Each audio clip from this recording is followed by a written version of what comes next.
All right, let's do this.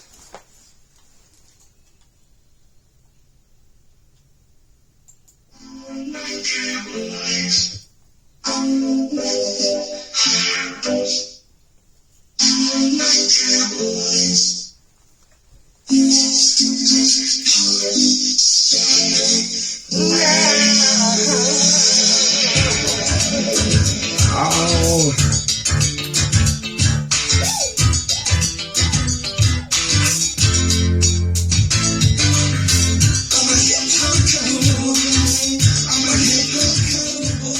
Welcome to another edition of the Goldie Gossip podcast. That's right. Goldie Himalaya here, aka Hip Hop Cowboy, the original Hip Hop Cowboy. All right, let's get it started, peeps. Let me stop this real quick.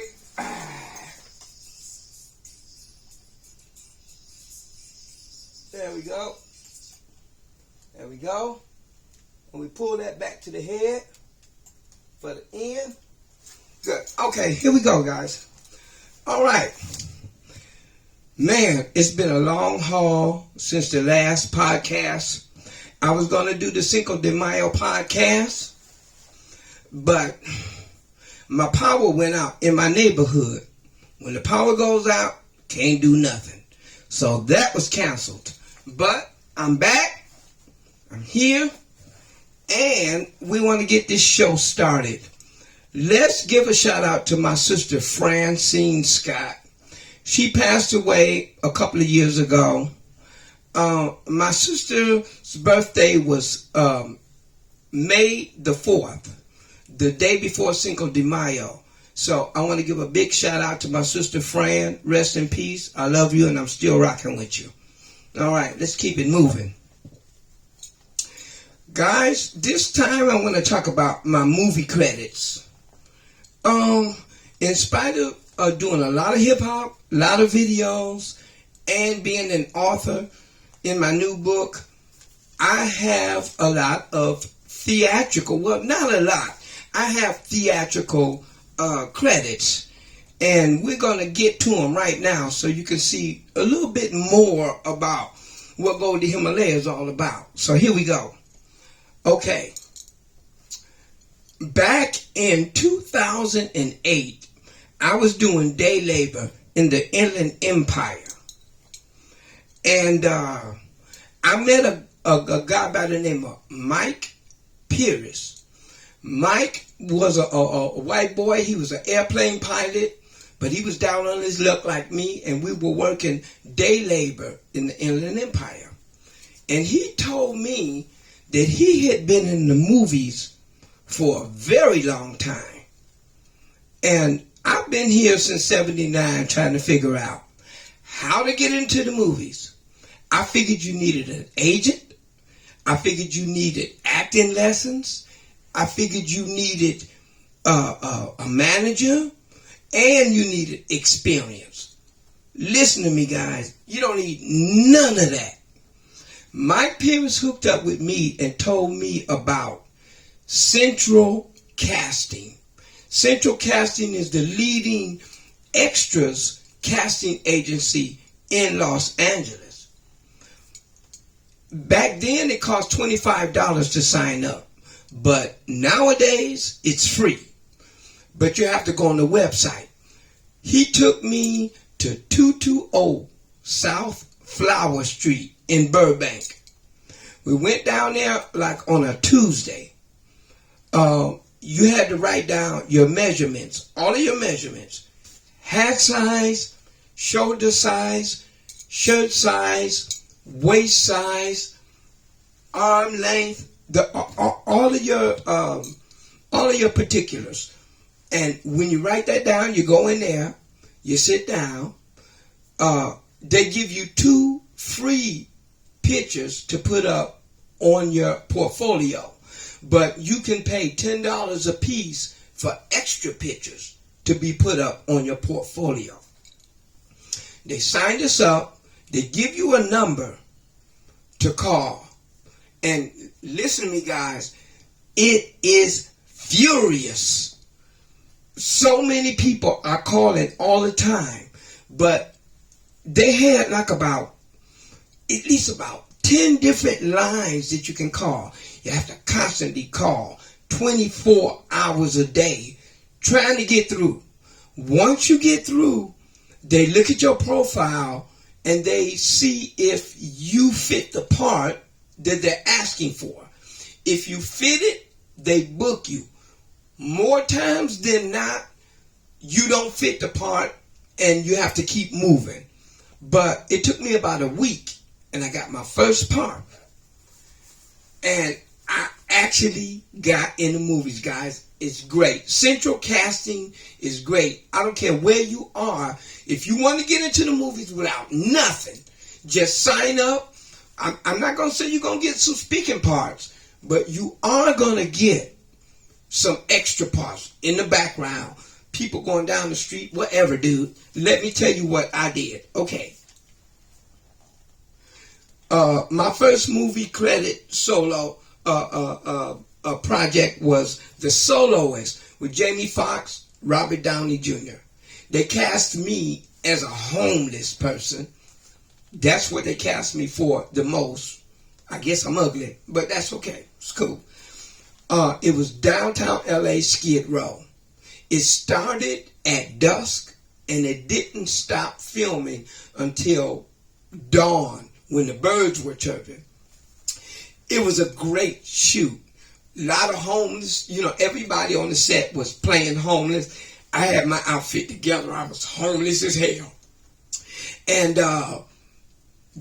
several scenes were shot around us. I just knew I was going to be in the movie. I just knew it. I saw Robert Downey Jr. during the daytime. He was there with us. He was on the set most of the day. I didn't get to see Jamie Foxx until about 3:30 in the morning when it was almost up. It was dark. We had been working all night, like about, 10 hours or so. And Jamie pulled up in a SUV.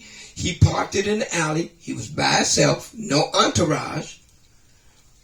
He was in character. When you see him in the movie, he has the homeless outfit on. He got the freckles. He's got his hair parted in the middle. He was on set. And when he stepped on set, he was so cool. He was acting the fool for all the extras. And you know how Jamie Foxx is. It was really, really cool.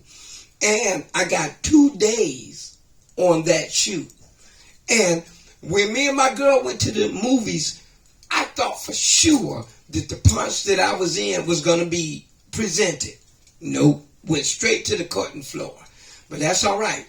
I got paid. And by the way, let me show you what a paycheck looks like from Central Casting. Hold on. There it is. Here it is right here, guys. This is a paycheck from Central Casting in Burbank. Yeah, that's right. That's one of my paychecks. I got lots of them, but I just framed a couple of them so that I could show you guys.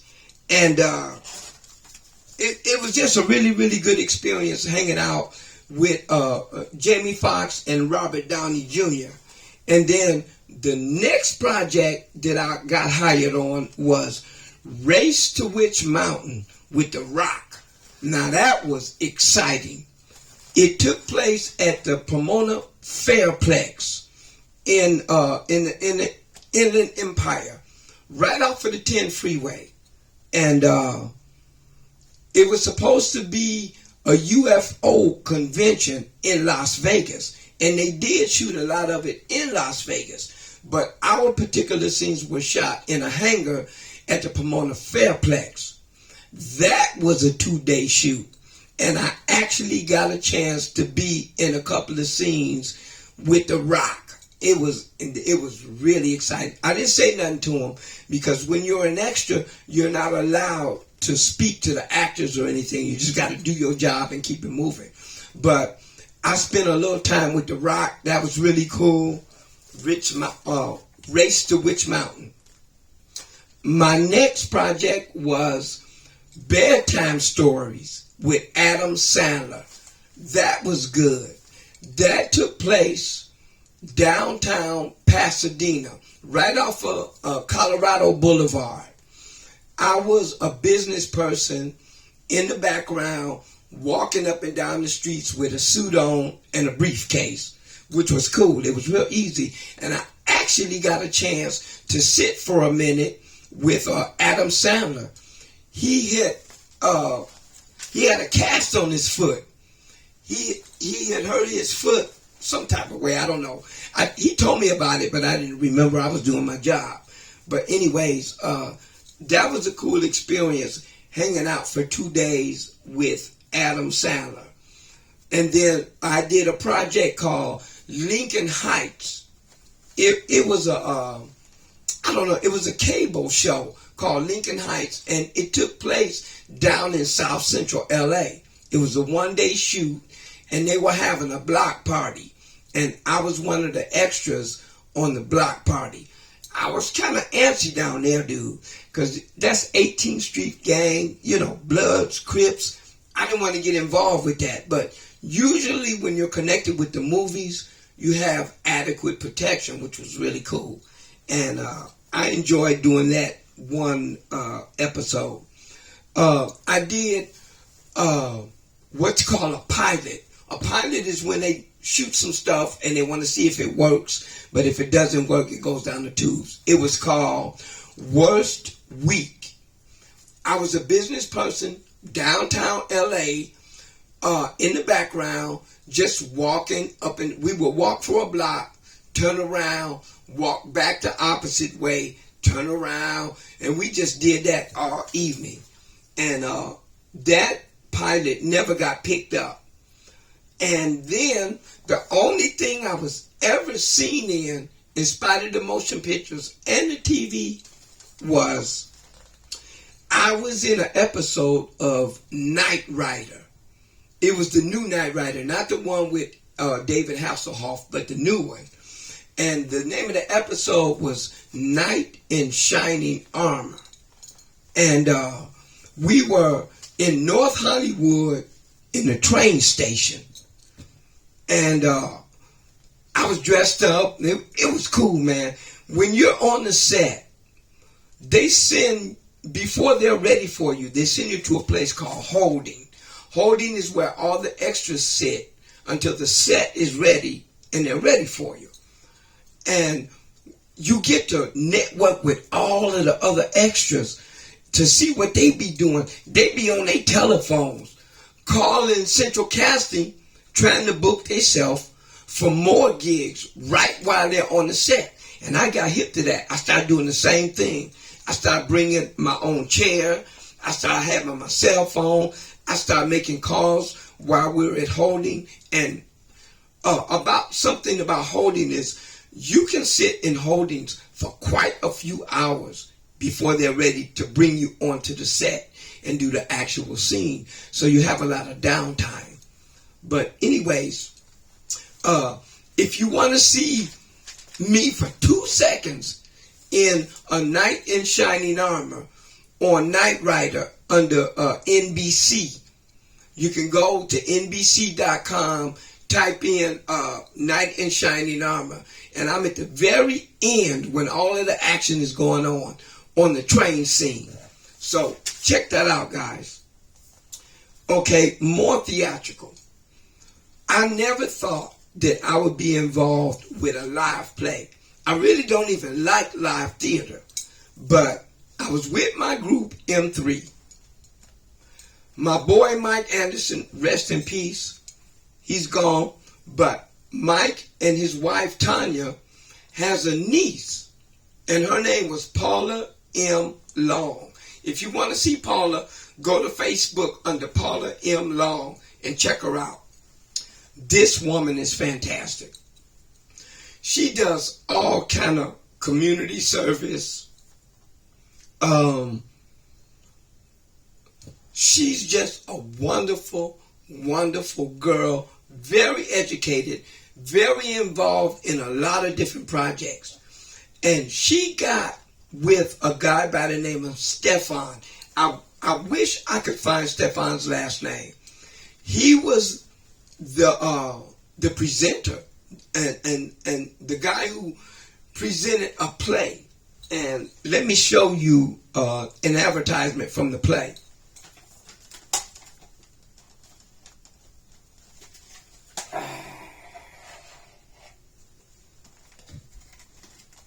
This is it right here. The name of the play is Leo's Barber Shop and Grill. Now, I'm going to tell you a little bit something about this. Leo's Barber Shop and Grill was first produced at the Complex Theater on Wilcox and Santa Monica.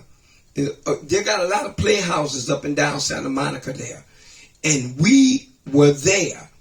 Now, when Paula asked me to be in the play, I wasn't actually in the play.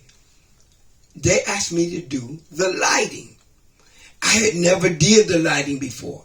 And they asked my guitar player, Mike, to do the sound effects for the play. Now, this is real time. This is live. You cannot mess up.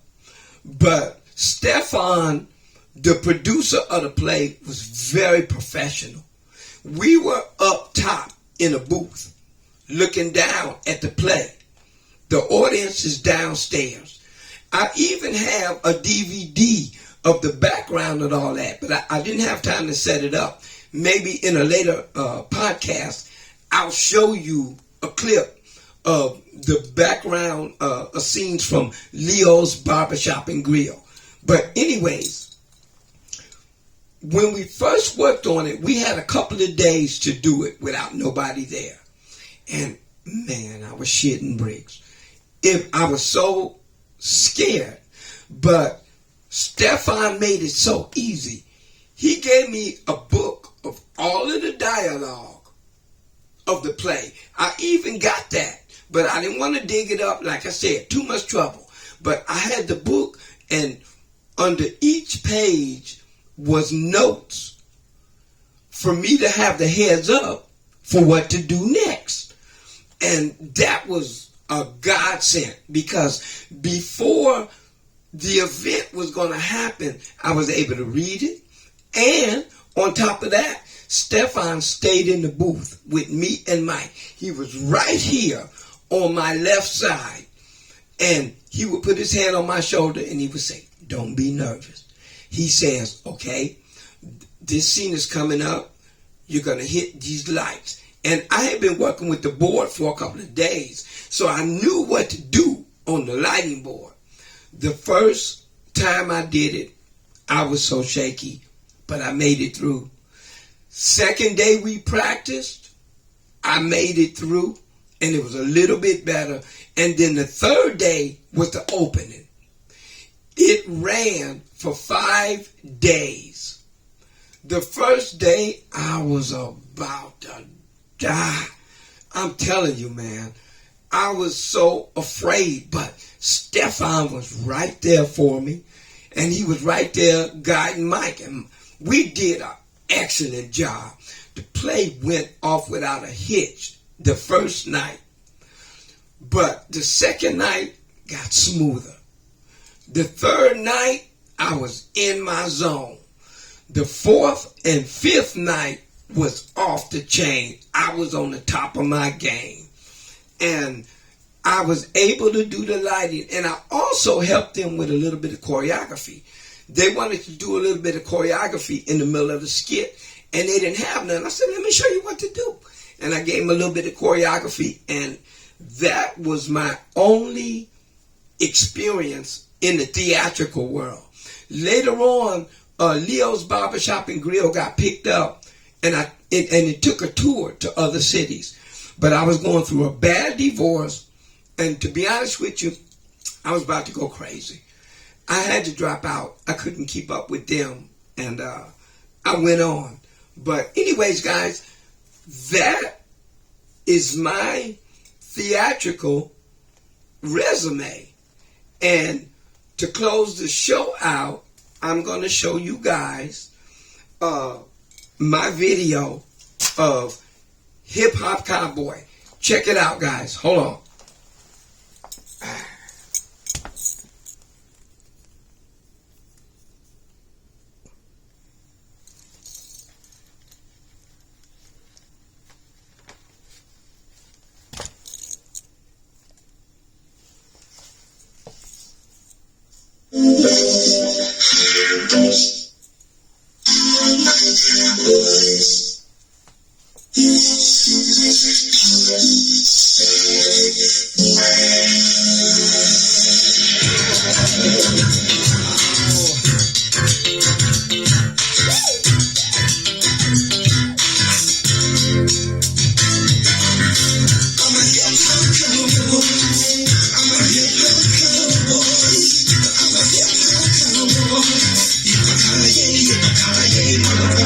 Friday night and I just got paid. Going to the honky tonk bar to get laid. Yep, got my chaps, I don't need my gas. Got my horse and of course my studs and hat. I had a hard day's work, still all day. For the rest of the night I'ma do it my way. Oh, tonight I'm hooking up with the posse. Ain't gotta worry about the paparazzi. Ain't nothing here but the moon and the stars. When the Philly line up, the night is all ours. I'll be stepping up to the line dance. And we be drinking and smoking and later we can get some romance. It's all good to my blacks and whites. Cause we party all night, get along, no fights. And even though tonight we not in the hood, country and hip hop, man, it's all good. I'm a hip hop cowboy. I'm a hip hop cowboy. I'm a hip hop cowboy. Yippee-ki-yay, homeboys hopping with a dope-see-go. 4 or 5 Phillies feeling my flow. Homeboys hopping with a dope-see-go. Saturday night, man, here we go again. Second night out with my cowboy friends. I be hopping on my horse and riding down the plains. I be making night moves and doing some things. I got my trigger on a Goldie Gossip. You wanna spend my cash, bitch, how do you figure? See, I figure like a nigga got a horse named Trigger, wanna ride. Bring you over, pop it to the side. I switch horses, I switch lanes. Kicking ass like a biz bang. Shake my chest out like 2 chains. Cause I get around and I do things. I'm the prodigal son. I'm a pimp by blood, I'm a player just for fun. Next week we gon' be in the hood. The country and hip hop, man, it's all good. I'm a hip hop cowboy. I'm a hip hop cowboy. And I'm a hip hop cowboy. Yippee-ki-yay, motherfucker. Homeboys hoppin' with a dope-see-go.